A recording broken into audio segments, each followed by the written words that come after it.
चीन के सिचुआन प्रांत से एक चौंकाने वाला वीडियो सामने आया जिसमें एक ट्रक ने एक स्कूटी सवार महिला और उसकी बेटी को टक्कर मार दी। यह हादसा वहां के एक चौराहे पर हुआ जहां ट्रैफिक पुलिस के कुछ जवान भी तैनात थे और उनमें एक पुलिस वाले ने टक्कर से ठीक पहले सीटी बजाकर उस ट्रक को रोकने की कोशिश भी की। इससे पहले स्कूटी सवार महिला अपनी बेटी के साथ ट्रक के ठीक बगल से निकली, लेकिन ट्रक के ड्राइवर की उन पर नजर नहीं पड़ी। जैसे ही स्कूटी सवार महिला ने ट्रक के आगे से बाईं ओर जाने की कोशिश की कि तभी ट्रक की स्कूटी से टक्कर हो गई। टक्कर लगते ही स्कूटी गिर पड़ी और उस पर सवार महिला और उसकी बेटी भी ट्रक के ठीक अगले टायर के पास जा गिरे। इतने में ट्रैफिक की सुरक्षा में तैनात वो पुलिस वाला भी दौड़ता हुआ पहुंच गया जो ट्रक को रोकने के लिए सीटी बजा रहा था। उसकी सीटी की आवाज सुनकर ट्रक स्कूटी से टक्कर लगते ही रुक गया और स्कूटी सवार महिला और उसकी बेटी इस हादसे में बाल बाल बच गए। सौभाग्य की एक बात यह कि ट्रक की ऊंचाई ज्यादा होने की वजह से उसके ड्राइवर को स्कूटी नहीं दिखी और ट्रक ने स्कूटी को टक्कर मार दी, लेकिन ट्रैफिक की सुरक्षा में तैनात उस पुलिसकर्मी की मुस्तैदी से स्कूटी पर सवार महिला और उसकी बेटी की जान बच गई। न्यूज 18 से खास बातचीत में किए गए केंद्रीय गृह मंत्री अमित शाह के उस दावे पर तेजस्वी यादव ने सवाल उठाए जिसमें उन्होंने बिहार चुनाव में मोदी लहर होने का दावा किया। बिहार में इस बार एनडीए और महागठबंधन के बीच जोर आजमाइश हो रही। यही वजह रही कि अमित शाह का बयान आते ही आरजेडी नेता तेजस्वी यादव ने बिना देर किए एनडीए पर निशाना साधा।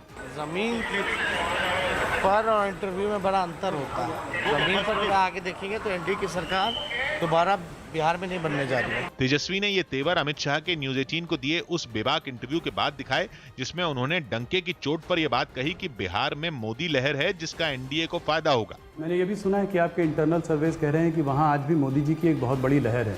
एंटी इनकम्बेंसी जरूर होगा, वो हो जाता है, स्वाभाविक है इतने सालों के बाद, मगर मोदी जी की एक लहर है, वेव है और हो सकता है आपकी सीट आपके पार्टनर से ज़्यादा, नीतीश जी से ज़्यादा सीटें आप लोग लेके आए। भैया मोदी जी की लहर सिर्फ बिहार में नहीं है जी, देश भर में है, बिहार में भी है। तो स्वाभाविक रूप से उसका फायदा सिर्फ हमें नहीं होता है, जदयू को भी होगा, क्योंकि जदयू हमारा साथी है, हम साथ में चुनाव लड़ रहे हैं। तो मोदी जी की लहर से सिर्फ बीजेपी की सीटें बढ़ेगी ऐसा नहीं होगा, जदयू की इतनी ही सीटें बढ़ेगी जितनी बीजेपी की बढ़ेगी। बिहार में इस बार के सियासी समीकरण 2015 के विधानसभा चुनाव से बिल्कुल उल्टे हैं, क्योंकि जेडीयू ने एनडीए में वापसी कर ली। यही नहीं, जीतन राम मांझी और उपेंद्र कुशवाहा ने भी महागठबंधन का साथ छोड़ दिया। सौभाग्य की बात है कि बिहार चुनाव में मोदी लहर की बात सुनकर महागठबंधन ने बिना देर किए एनडीए पर निशाना साधा। अमित शाह ने दावा किया कि उनके गठबंधन को प्रधानमंत्री मोदी और नीतीश कुमार दोनों के नाम पर वोट मिलेंगे, लेकिन विपक्ष ने इन सभी दावों को खारिज कर दिया।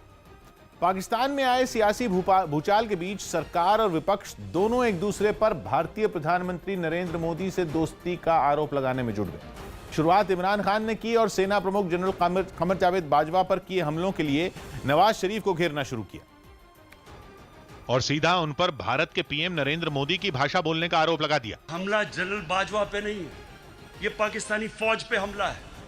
यही बात नरेंद्र मोदी कर रहा था। इमरान को जवाब नवाज शरीफ की बेटी मरियम नवाज ने दिया, वो भी कराची में हुई रैली में हजारों की भीड़ के सामने। कश्मीर प्लेट में रख के मोदी को पेश करो तुम, कश्मीर का मुकदमा हार जाओ तुम, भारत को सलामती काउंसिल के लिए वोट दो तुम, और मोदी की जबान हम बोल रहे हैं। विपक्ष की ताबड़तोड़ रैलियों ने इमरान खान की नींद उड़ा रखी है और इन रैलियों की वजह से केवल इमरान खान ही नहीं बल्कि इमरान के दोस्त और पाकिस्तान के आर्मी चीफ कमर जावेद बाजवा भी परेशान है, क्योंकि विपक्ष के निशाने पर इमरान और बाजवा दोनों हैं। इमरान खान के खिलाफ बने विपक्ष की 11 पार्टियों के मोर्चे ने अब तक 2 रैलियां की हैं, पहली गुजरांवाला में और दूसरी कराची में। रैलियों में मरियम नवाज और बिलावल भुट्टो के अलावा मौलाना फजलुर रहमान भी शामिल हुए। हमें ये खुदली हुकूमत कबूल नहीं है। अब इस हुकूमत को, इस सिलेक्टेड को, इनके सिलेक्टर्स को हमारा पेज पे आना पड़ेगा, वरना इन सबको जाना पड़ेगा। इन रैलियों का एजेंडा इमरान खान को सत्ता से बाहर करना है। रैलियों से इमरान खान इस कदर बौखलाए हैं कि उन्होंने विपक्ष के नेताओं के खिलाफ पुलिस और सेना का इस्तेमाल भी शुरू कर दिया। मरियम नवाज के पति कैप्टन सफदर को कराची से गिरफ्तार करने की तस्वीरें भी सामने आईं। इमरान विरोधी नारे लगाते हुए सफदर पुलिस की गाड़ी में बैठ गए। वोट को इज्जत दो, वोट को इज्जत दो। ट्विटर पर कुछ वीडियो मरियम नवाज की पार्टी के कार्यकर्ताओं ने भी डाले। दावा किया गया कि सफदर को गिरफ्तार करने के लिए पाकिस्तान पुलिस कराची के एक होटल के कमरे का दरवाजा तोड़कर अंदर घुसी। सौबात की एक बात यह कि पाकिस्तान की सियासत में इस वक्त हंगामा मचा हुआ है। इमरान खान पहले से रक्षा और अर्थव्यवस्था के मोर्चे पर गिरे थे, लेकिन अब उनके खिलाफ बड़ा सियासी आंदोलन शुरू होता दिखने लगा है। इसीलिए इमरान की बौखलाहट भी साफ दिखने लगी। खबर है कि बलिया गोलीकांड के बाद बीजेपी विधायक सुरेंद्र सिंह के रवैये पर पार्टी अध्यक्ष जेपी नड्डा ने नाराजगी जताई। सूत्रों के हवाले से खबर है कि बीजेपी अध्यक्ष जेपी नड्डा यूपी के अपने विधायक सुरेंद्र सिंह से नाराज हैं। सुरेंद्र सिंह ने पिछले दिनों बलिया में हुए गोलीकांड के मुख्य आरोपी का समर्थन किया था। इसी पर जेपी नड्डा ने यूपी प्रदेश अध्यक्ष स्वतंत्र देव सिंह से बात की और विधायक को चेतावनी देकर जांच से दूर रहने का निर्देश दिया। रेलवे कर्मचारियों की union all India railway men's federation ने गुरुवार को देश भर में हड़ताल की चेतावनी दी। उसने सरकार की ओर से अब तक दिवाली बोनस की घोषणा न किए जाने पर नाराजगी जताई। इसके लिए रेल मंत्रालय को बुधवार तक का समय दिया गया। साथ ही यूनियन की ओर से चेतावनी दी गई कि अगर ऐसा नहीं हुआ तो देश भर में गुरुवार को 2 घंटे के लिए ट्रेनें रोक दी जाएंगी और कर्मचारी रेलवे स्टेशनों पर प्रदर्शन करेंगे। लोग अब नाराजगी व्यक्त करने के लिए जगह जगह पर ऑल ओवर कंट्री जो इंक्लूडिंग स्टॉपेज ऑफ ट्रेन इस तरह का एक्शन होगा। श्रीनगर में फारूक अब्दुल्ला से ईडी ने पूछताछ की। जम्मू कश्मीर क्रिकेट एसोसिएशन में करोड़ों के घोटाले का आरोप लगा था। इसी मामले में 2015 में सीबीआई ने एक एफआईआर दर्ज की और फिर चार्जशीट भी दाखिल कर दी थी। साथ ही इस केस में ईडी भी अलग से जांच कर रही है। जुलाई 2019 में भी ईडी फारूक से पूछताछ कर चुकी है। शिवसेना सांसद संजय राउत ने संकेत दिए कि हर साल की तरह इस साल भी कोरोना संकट के बावजूद शिवसेना की दशहरा रैली मुंबई के शिवाजी पार्क में ही होगी। हालांकि हर साल दशहरा रैली में शिवसेना के हजारों कार्यकर्ताओं की भीड़ उमड़ती है, इसलिए रैली करने पर आखिरी फैसला सीएम उद्धव ठाकरे ही लेंगे। दसरा मेळावा हा व्यासपीठावरच होतो। त्याच्यामुळे आम्ही त्यातून काही मार्ग काढता येईल, कशा प्रकारे मार्ग काढता येईल, सगळ्या नियमांचं, सुरक्षा, आरोग्य व्यवस्था या संदर्भात आमच्या चर्चा एकमेकांशी सुरू आहे। पिछले कई दिनों से राज्य के धार्मिक स्थल खोलने की मांग पर अड़ी बीजेपी ने दशहरा रैली के बहाने एक बार फिर अपनी मांग उठा दी। अब धर्मस्थल फिर मंदिर भी खोलो, मस्जिद भी खोलो, यही हमारी प्रार्थना है। बिहार चुनाव पर जारी सियासी घमासान के बीच राज्य में प्रधानमंत्री नरेंद्र मोदी की मूर्तियों की मांग ने जोर पकड़ लिया है। प्रधानमंत्री 23 अक्टूबर से बिहार में एनडीए के लिए प्रचार अभियान की शुरुआत करेंगे। लेकिन इससे पहले बाजारों में उनकी मूर्तियों की मांग बढ़ गई। मुजफ्फरपुर में कई मूर्तिकारों ने दावा किया कि पिछले कुछ दिनों में पीएम की मूर्तियों की बिक्री में तेजी आई है। कहीं भी आपके सामने चुनौतियां खड़ी होंगी तो उसमें एक बड़ा अवसर भी छुपा होगा। इसी मंत्र को ध्यान में रखते हुए मूर्तिकार जयप्रकाश ने प्रधानमंत्री मोदी की प्रतिमा बनानी शुरू की।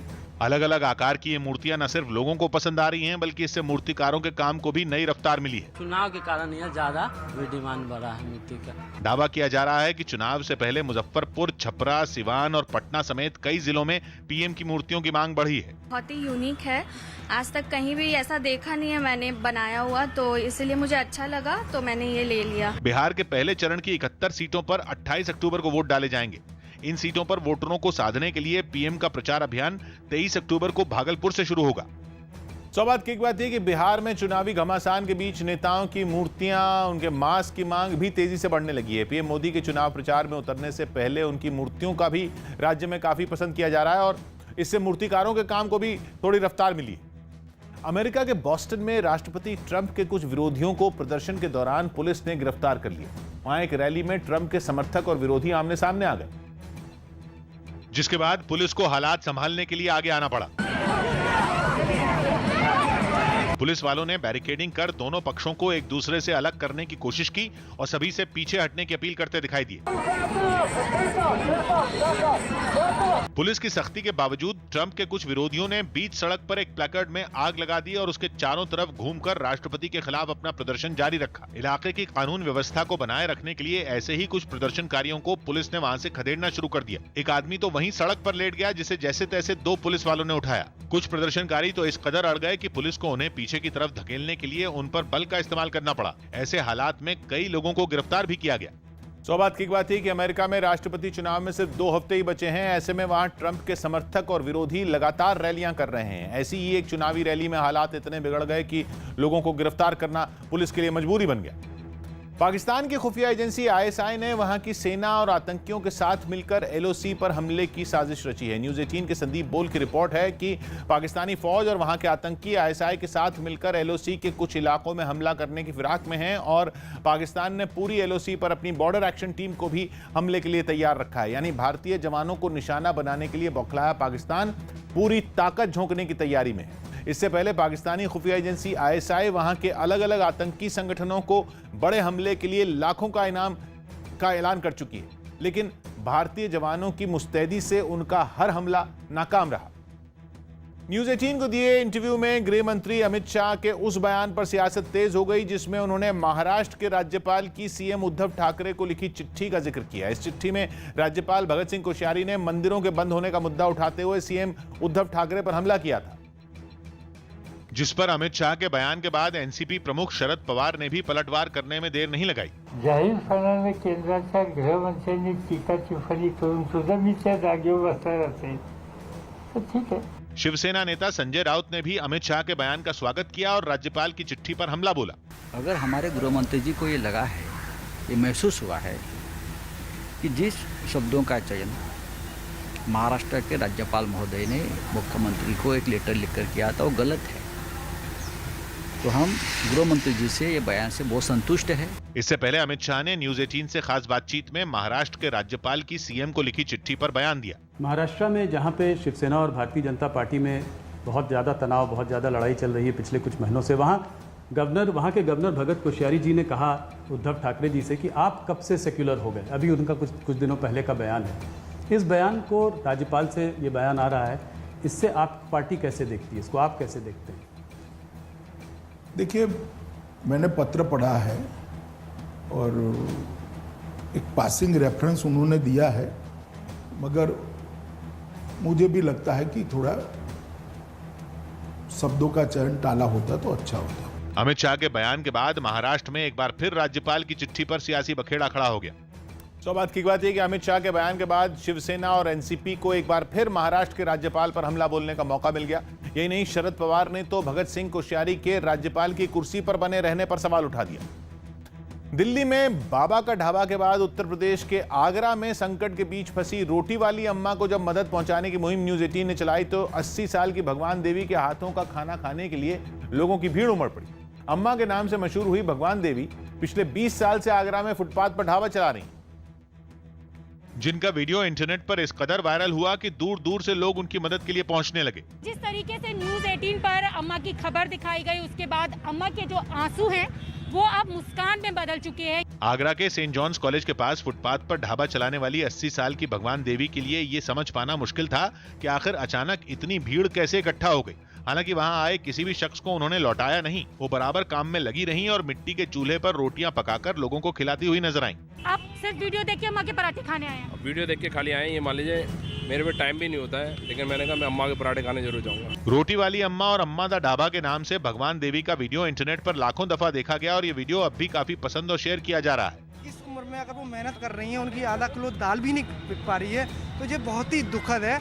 तो इनके लिए वीडियो डालना चाहिए और एक आवाज उठानी चाहिए। भगवान देवी का कहना है कि उनके दोनों ही बेटे उन्हें अपने साथ नहीं रखना चाहते, जिसकी वजह से वो 80 साल की उम्र में भी फुटपाथ पर ढाबा चलाने को मजबूर हैं।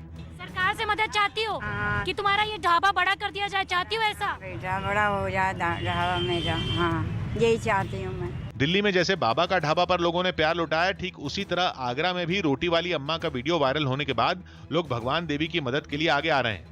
बात की बात है कि दिल्ली में बाबा का ढाबा के बाद उत्तर प्रदेश के आगरा में रोटी वाली अम्मा के नाम से मशहूर हुई 80 साल की भगवान देवी की मदद के लिए भी लोगों ने आगे आना शुरू किया और उनके वायरल वीडियो को भी लोग सोशल मीडिया पर काफी पसंद कर रहे हैं। कमलनाथ के बाद अब शिवराज सरकार के एक मंत्री विवादास्पद बयान में घिर गए।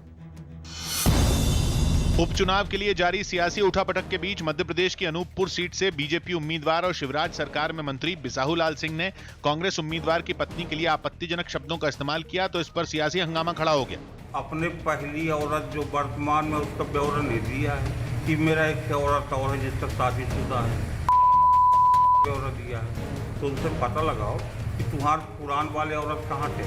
बिसाहूलाल सिंह के बयान पर अनूपपुर सीट से कांग्रेस प्रत्याशी विश्वनाथ सिंह ने भी पलटवार करने में देर नहीं लगाई। मैं उसके खिलाफ कोर्ट में मानहानि का दावा करूंगा और उन्हें इसका जवाब देना पड़ेगा कि वो महिलाओं के सम्मान क्या करते हैं और बीजेपी को जवाब देना पड़ेगा कि वो महिलाओं के लिए कितने अच्छे सजग हैं। अमिताभ बच्चन ने एक बच्चे की तारीफ करते हुए उसका एक वीडियो सोशल मीडिया पर शेयर किया जिसमें यह बच्चा अपने घर पर परिवार के साथ बड़े ध्यान से संगीत सीखता नजर आया।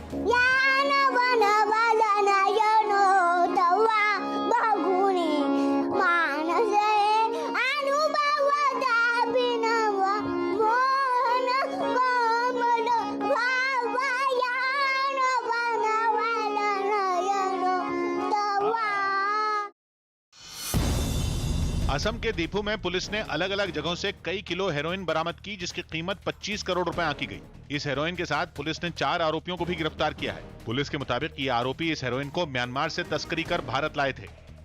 जम्मू कश्मीर के अनंतनाग में रहने वाला यासिर रेशी नाम का एक स्टंटमैन काफी चर्चा में है, जो न केवल जबरदस्त स्टंट करता है बल्कि घाटी के दूसरे लड़कों के लिए भी प्रेरणा बन रहा है। यासिर ने बताया कि कई बार जख्मी होने के बावजूद उसने हिम्मत नहीं हारी और बचपन के शौक को उसने बड़े होने तक बरकरार रखा। यही वजह रही कि अब वो असल जिंदगी में तरह तरह के स्टंट कर पाने में सक्षम है। यही नहीं, अपने हुनर से वो दूसरों के लिए मिसाल भी बनता जा रहा है। उसने नौजवानों को नशे की दुनिया से दूर रहने की अपील भी की। मेरी गुजारिश है यूथ से वो सपोर्ट्स की ओर आ जाए, वो ड्रग से दूर रहे। अक्सर फिल्मों में दिखने वाले कई स्टंट को यासिर ने बड़ी आसानी से करके दिखाया। वो कभी काफी ऊंचाई से पानी में कूद गया तो कभी छलांग लगाकर एक कार के दूसरी तरफ जाकर दिखाया। यही नहीं, हाथों के बल चलना हो या दौड़कर पेड़ के तने के जरिए उस पर चढ़कर वापस नीचे कूदना हो, ये सब उसके लिए बेहद आसान दिखा।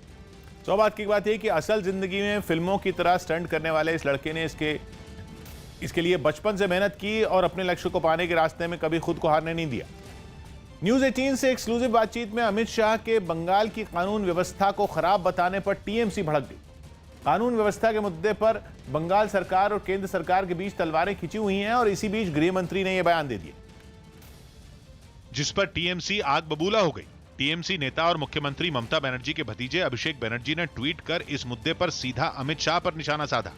उन्होंने अपने ट्वीट में लिखा कि गृह मंत्री बंगाल के लोगों को राष्ट्रपति शासन का डर दिखा रहे हैं ताकि वहां का सामाजिक सौहार्द बिगड़ जाए। So West Bengal is all right and will continue to be all right. In spite of whatever they say, the BJP is just making a noise. यही नहीं, अभिषेक बनर्जी ने अपना गुस्सा दिखाने और गृह मंत्री की बात को गलत साबित करने के लिए न्यूज़ 18 को दिए अमित शाह के इंटरव्यू का वो हिस्सा भी शेयर किया जिसमें उन्होंने बंगाल की कानून व्यवस्था पर खुलकर बात की और इस मुद्दे पर ममता सरकार को घेरा। मैं थोड़ा सा वेस्ट बंगाल के बारे में बात करना चाहता हूँ। पिछली बार भी मैंने बात की थी, इलेक्शन आने वाला है अगले 6 महीनों में। आप बंगाल की स्थिति को आज कैसे देखते हैं? देखिए, बंगाल में कानून और व्यवस्था चरमराई हुई है। कानून और व्यवस्था तितर बितर हो गई है। घुसपैठ बेरोक टोक चालू है। बम बनाने के कारखाने हर जिले में मिलते हैं। स्थिति बहुत खराब है और सबसे चिंताजनक बात लोकतंत्र के लिए है कि विपक्ष के कार्यकर्ताओं पर जिस प्रकार के मुकदमे और हत्याएं हो रही हैं, मैं मानता हूं कि ये भारत के किसी और राज्य में दिखाई नहीं पड़ता। पश्चिम बंगाल में अगले साल होने वाले चुनावों से पहले बीजेपी कानून व्यवस्था के मुद्दे पर लगातार टीएमसी को घेर रही है और राज्य में पार्टी कार्यकर्ताओं की हत्या के मुद्दे पर ममता सरकार से दो हाथ करने के मूड में है। सो बात की बात यह कि बिहार के बाद अगला बड़ा चुनाव बंगाल का है जिसके लिए टीएमसी और बीजेपी ने पूरी ताकत झोंक दी है। यही वजह रही कि केंद्रीय गृह मंत्री अमित शाह ने राज्य की कानून व्यवस्था को खराब बताया तो टीएमसी नाराज हो गई और उसने पलटवार करना शुरू कर दिया। आज अभिनेता और पंजाब के गुरदासपुर से सांसद सनी देओल का जन्मदिन है। ठीक 64 साल पहले लुधियाना के सानेवाल गांव में जन्मे सनी देओल ने पूरी तैयारी के साथ फिल्मी पारी शुरू की थी।